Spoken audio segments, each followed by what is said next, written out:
Some people believe that establishing a base on the Moon or Mars is overdue. Why don't you set your sights on Titan? Due to the small size of Titan, low density, its surface attractive force is only 14% of the Earth's, slightly lower than the Moon.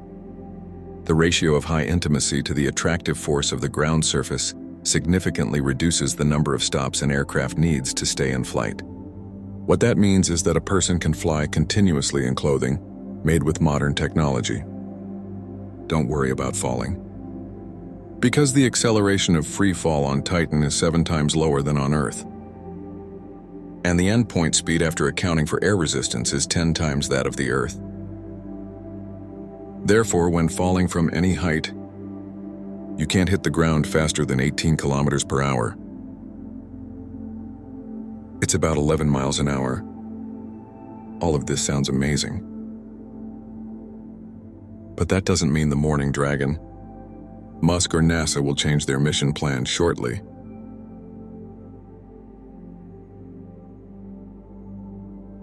Unfortunately, Titan is a distant planet. 15 times farther than Mars. Its light car is not enough to support the landing cost of at least $700 billion. And with $100 billion, we could plant a flag on Mars in 10 years. Today we're building the Titan. List his strengths and weaknesses. A science fiction novel written by Robert Heinlein in 1951. Puppet Master. In the novel, Titan is depicted as a dark and hostile world.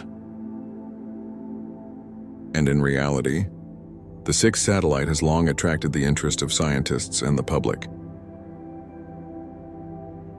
Even today, after careful study and even visits, his unique features still pique our curiosity.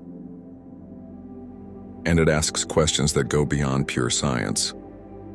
Let's take a step-by-step look at Saturn's largest moon, Titan, which is a frozen world. Shrouded in a thick golden haze. Titan is the 2nd largest moon in the solar system, only bigger than Jupiter's Ganymede. It is 2% smaller than Earth's moon, bigger than the star Mercury. This massive moon is the only moon in the solar system with a dense atmosphere. It is also the only place outside of Earth that consistently indicates the existence of stable liquids, including rivers, lakes, and oceans. Similar to Earth, Titan's atmosphere is mainly composed of nitrogen, contains a small amount of methane. It's the only world with a water cycle similar to Earth's. Liquid falls from the clouds, flow through the surface, converging into lakes and oceans, then evaporate back into the sky again. The radius of Titan is approximately 2,575 kilometers.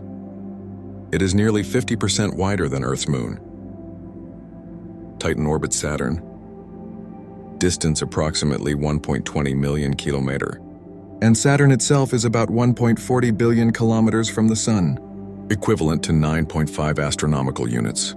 For ease of understanding, an astronomical unit is the distance from the Earth to the Sun. Sunlight takes about 80 minutes to reach Titan. Due to this great distance, the sunlight on Titan and Saturn is 90 times dimmer than on Earth. Scientists are still unsure about the origin of Titan, but its atmosphere offers some clues. NASA and the European Space Agency's various instruments for the Cassini-Huygens mission measured nitrogen in the Titan flag. Identical ratio of 14 to nitrogen 15. They discovered that Titan's azo-Kupermycin ratios are very similar to those found in Oort cloud comets. The Oort cloud is a sphere of hundreds of billions of icy bodies. Thought they orbited the Sun within 5,000 to 100,000 astronomical units of the Sun. But the proportion shows that the composition of Titan in the early days of solar formation like the cold banks of gas and dust in the primordial solar nebula that formed the Sun, and not in the warmer disk of material that later formed Saturn. Like all well-behaved satellites, Titan always faces his mother with the same side. This means that his rotation period matches his orbital period. Just 16 days on the air, the Titans had a small neighbor, the Dionysian wife. The moon was severely hit by a comet. Mean motion resonance relationship between Titan and Titan in motion.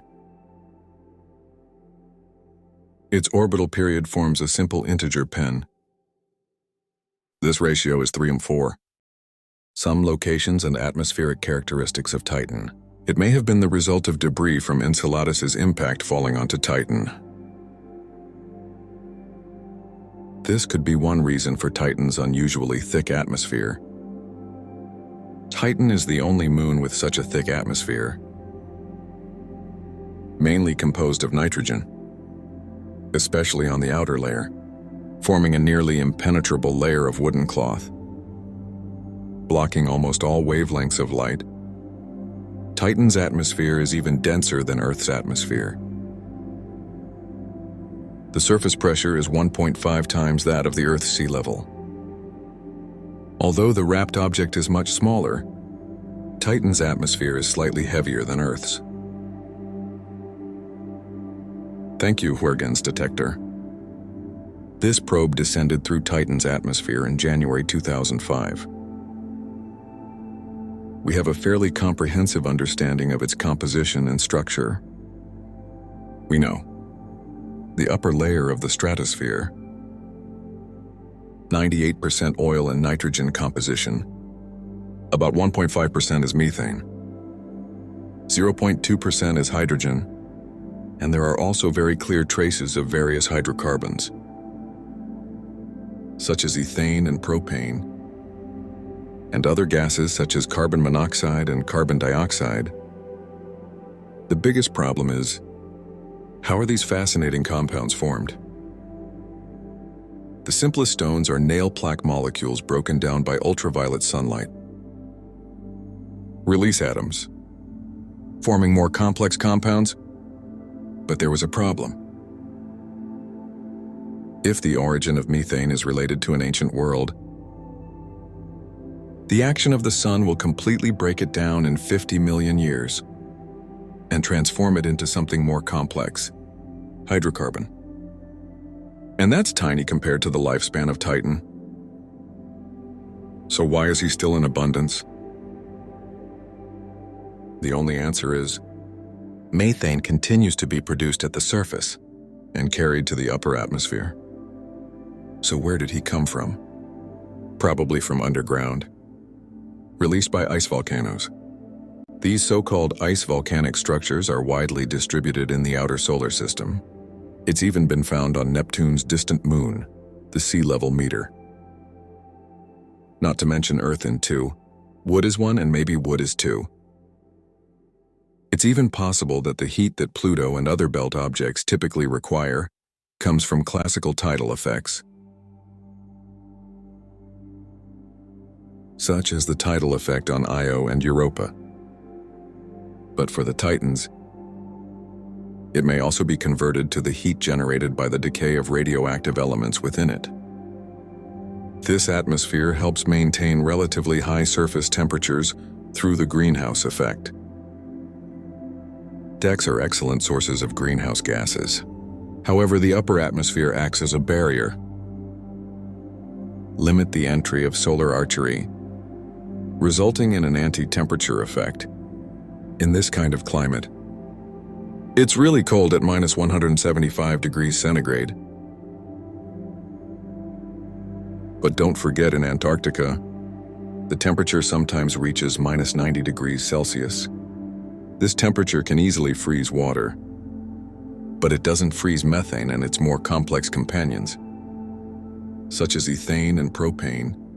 They can remain liquid at this temperature.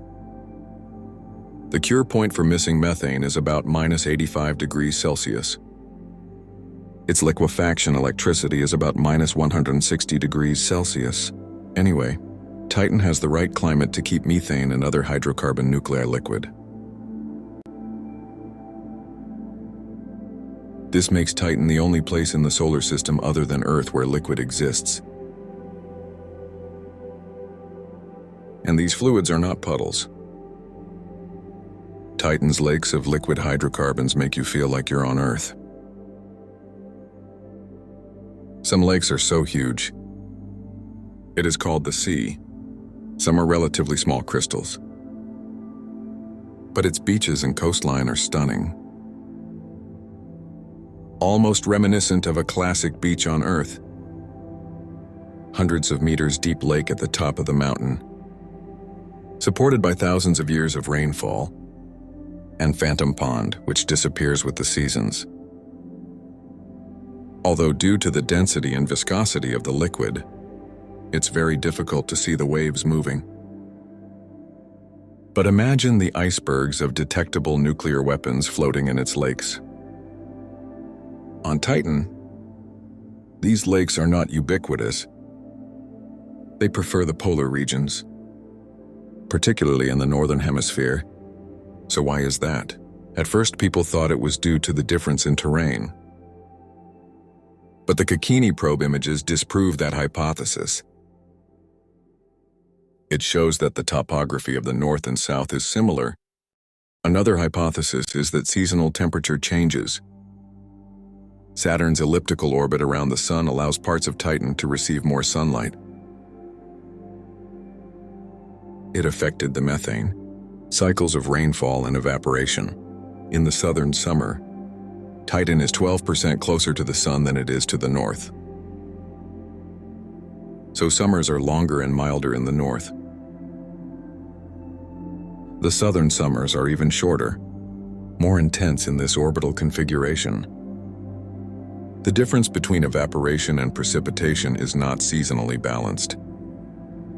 This means a net shipment of methane and ethane from the southern hemisphere to the northern hemisphere.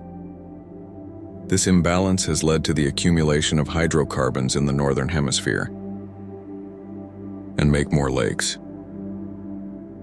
At this point, we must compare Titan more closely to Earth.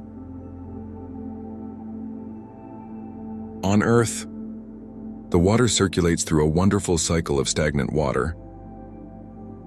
Due to the heat, water vapor from the ocean is carried up into the clouds, where it condenses and falls to the surface in the form of rainwater, rivers, and streams. Send it back to the sea. This cycle is the lifeblood of all life on Earth. On Titan, the exhausting thing happens with hydrocarbons, such as methane, ethane, and propane. Alkane evaporates from warmer equatorial regions, forming thick clouds. These clouds tilt their contents over the colder polar regions. This cycle follows the rainy season, and we have already mentioned, due to the parallelism of Saturn's orbit, the rainy season is longer in the northern hemisphere. Methane, ethane, propane. These names will undoubtedly make the ears of the oil companies on the planet prick up. So how much are we talking about? According to reliable estimates, the Earth's natural gas reserves are approximately 130 billion tons. And on Titan, the methane and ethane reserves in each lake are equivalent to the natural gas reserves on Earth. Even the dark red island dunes of Titan, not to be outdone in the presence of organic compounds. According to research, the volume of material in these dunes is hundreds of times the size of all the coal on Earth. The characteristics of Titan's surface also suggest that its surface layer is very young. Not more than 1 billion years, but more likely around 100 million. Ice volcanoes and other possible exits of subsurface material allow the sixth star to change frequently. Its appearance shows few signs of impact by comets or other floating objects. Numerous gravitational measurements by the Cassini probe also confirm that Titan hides a subsurface ocean of liquid water, maybe mixed with salt and amine, as it descends to the surface. The Huygens probe did indeed measure radio signals that strongly suggest the presence of the ocean. Indicates that this ocean lies between 35 and 50 kilometers below the permafrost. The discovery of a global ocean of liquid water lists Titan among the few celestial bodies in the solar system that may contain habitable environments. In addition, the rivers on Titan, liquid methane and ethane in lakes and oceans, may also create a suitable environment on the lunar surface. Although life there may be very different from life on Earth. Therefore, Titan may be at the same time.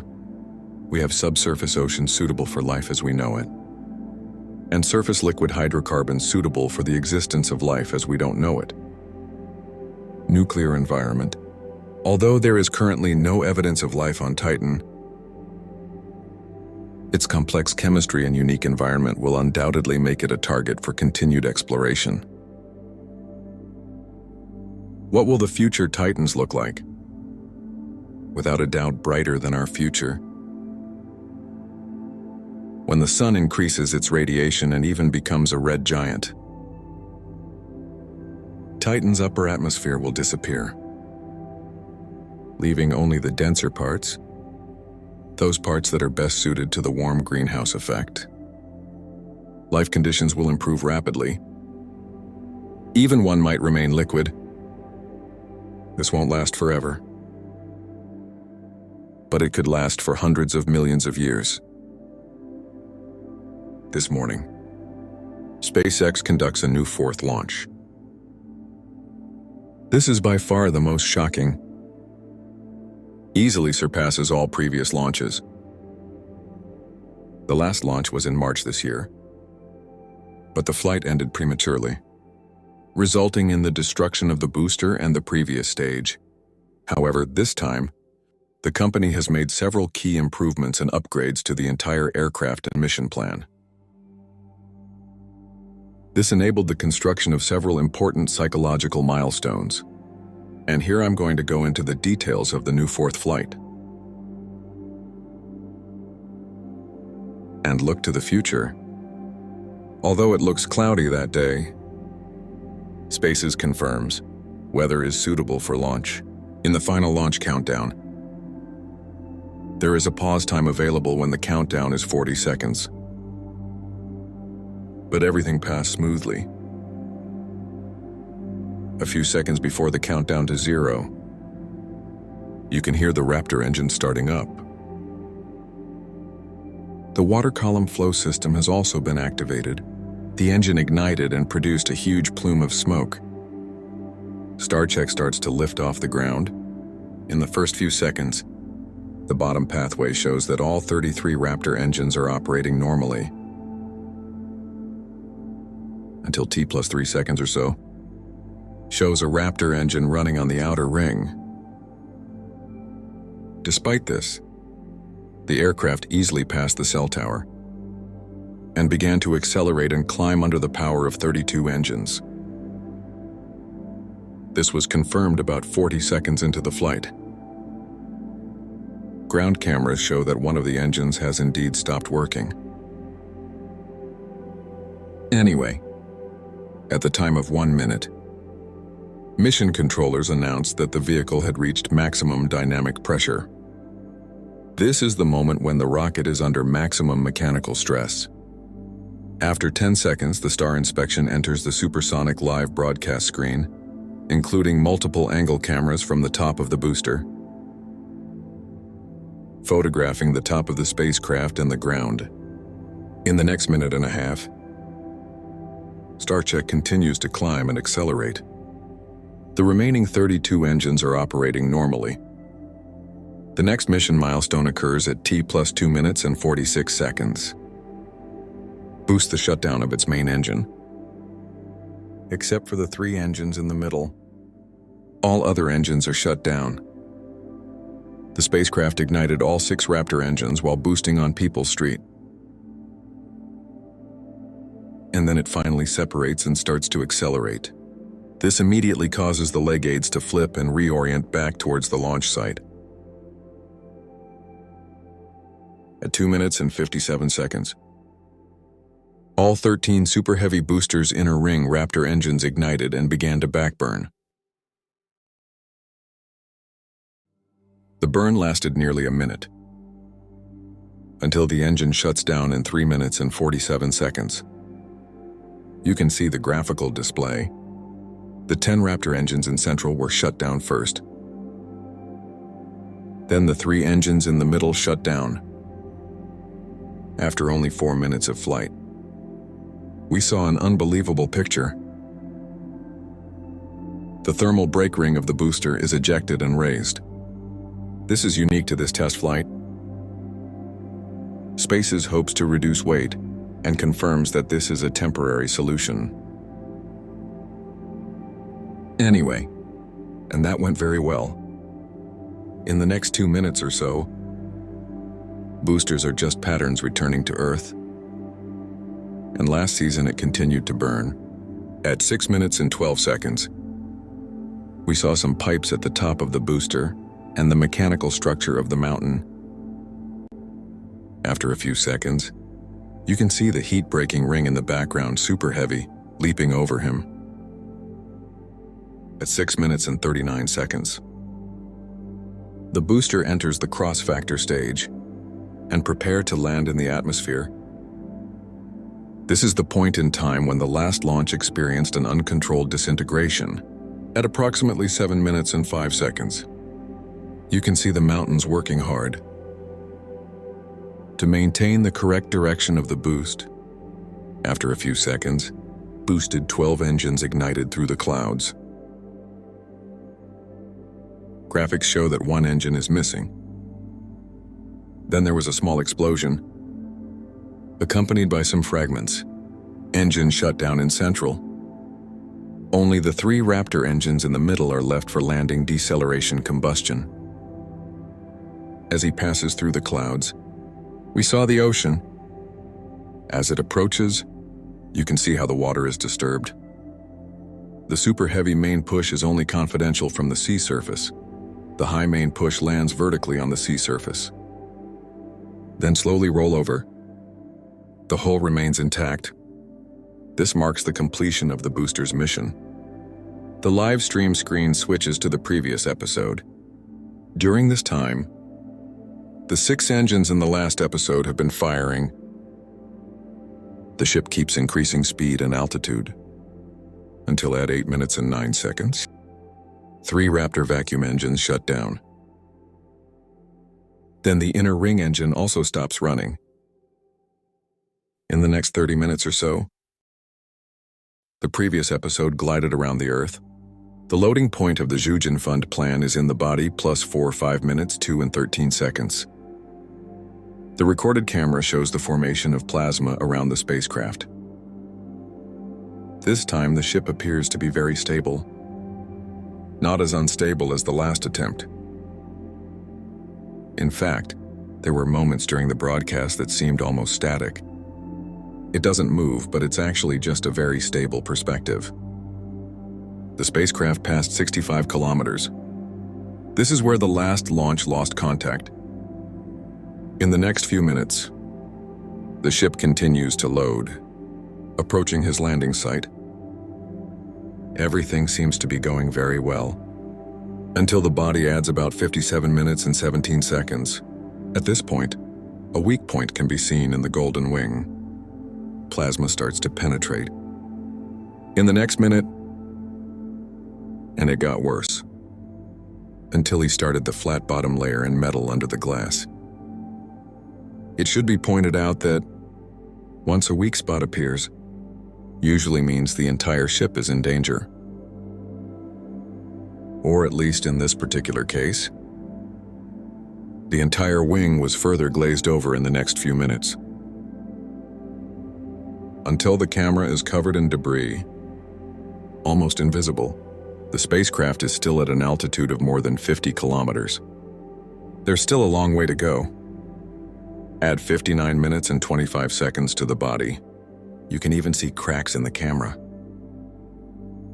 From now on, the spacecraft's video signal is occasionally interrupted. Fortunately, as the spacecraft makes its final approach, signal restored.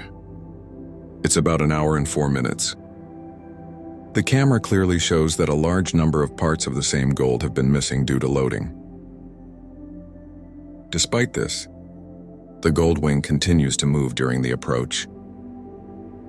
The spacecraft is now within 10 kilometers, not far from the planned flip maneuver and landing common sense. With 1 kilometer remaining, except for flying sparks, you can hardly see anything. Then add another hour, 5 minutes and 40 seconds. SpaceX Mission Control confirms engine ignition. The camera footage also shows the ignition light.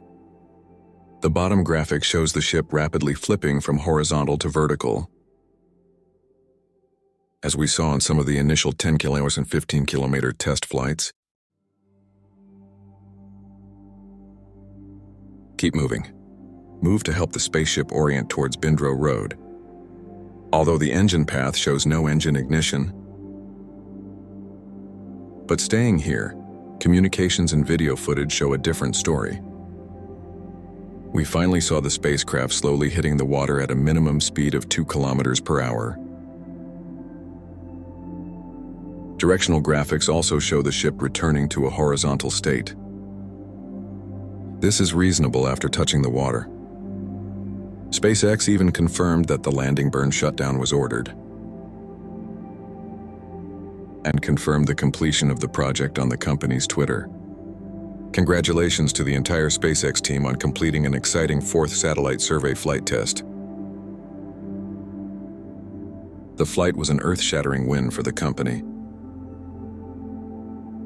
Before launch, they said, "The 4th flight test will focus our attention, moving from entering orbit to demonstrating the ability of super heavy spacecraft to return and reuse.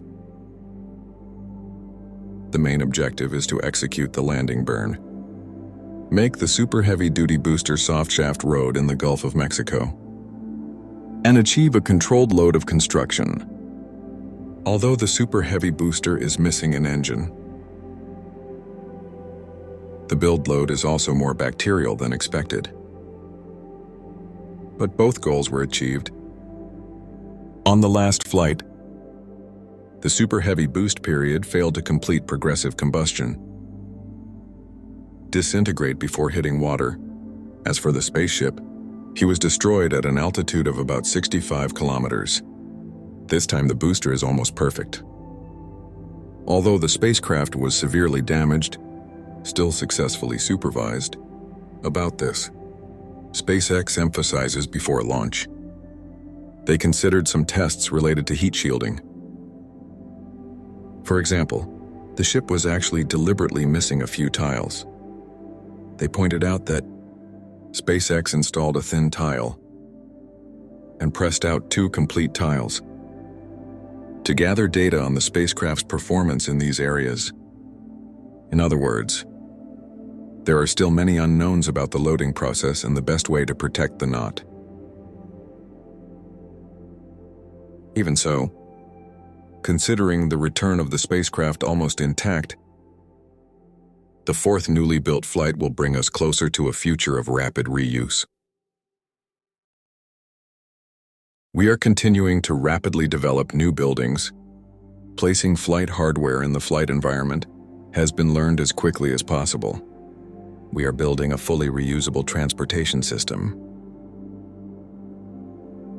designed to place people and cargo into Earth orbit, the Moon, Mars, and beyond. SpaceX's new construction just completed its 4th launch. This is the most challenging mission to date. Almost all the company's mission objectives were achieved. They got a huge amount of data, can be used for future attempts. We will be watching his development and the impact on the space industry.